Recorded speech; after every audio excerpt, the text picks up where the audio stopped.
Bumuelta si Andy Eigenman sa mga nagpapakalat na hiwalay na sila ng partner niyang si Filmar Alipayo. Habang si Bea Alonzo, dinilit na raw ang mga litrato pati ang proposal video ni Dominic Roque sa kanyang Instagram. Narito ang report ni Johnny Alipoon. Naka-move on na nga ba ang aktresa si Bea Alonzo sa hiwalayan nila ng fiancé niyang si Dominic Roque? Napansin ng ilang netizens na borado na ang lahat ng mga litrato ni Dom sa Instagram ni Bea. Maging ang joint statement nila na aktor nang tapusin nila ang kanilang engagement, wala na rin.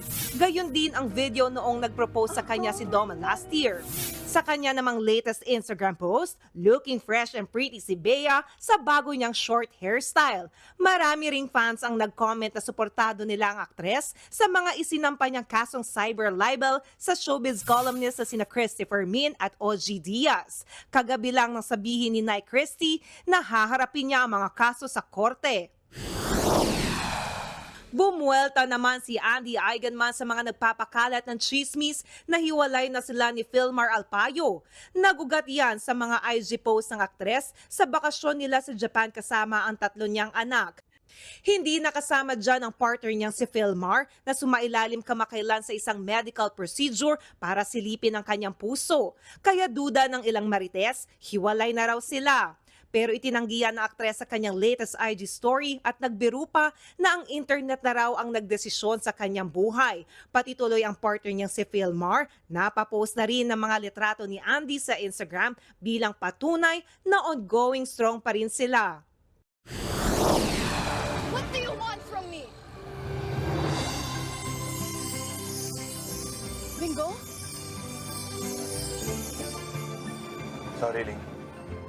Hindi ka pwedeng makasal kay Stephen. Our Bing Ling is sailing again. Tinakas ni Bingo, played by Donnie Pangilinan, si Caroline na ginampanan ni Bel Mariano sa kasalan sana nila ni Steven.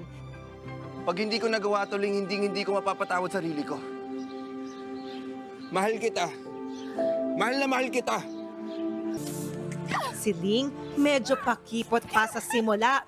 Ang tagal-tagal mo! Pero sa huli, Pwede ba kita itanan? bukod dyan, payag na rin ang dad ni Ling na magsama sila ni Bingo. Kilig yan? At ngayon, magkasama na ang Bingling. Happy ending kaya? Eh, ano to? May brain tumor daw si Bingo? Oh no! Yan ang dapat nating abangan sa The Priceless Finale Week ng Can't Buy Me Love 9:30 p.m. dito sa TV5. Mga kapatid, Nikki de Guzman po. Iba na ang may alam at may pakialam sa panahon ngayon. Para sa tuloy-tuloy na balitaan sa Frontline kahit weekend, mag-follow at mag-subscribe sa social media pages ng News 5.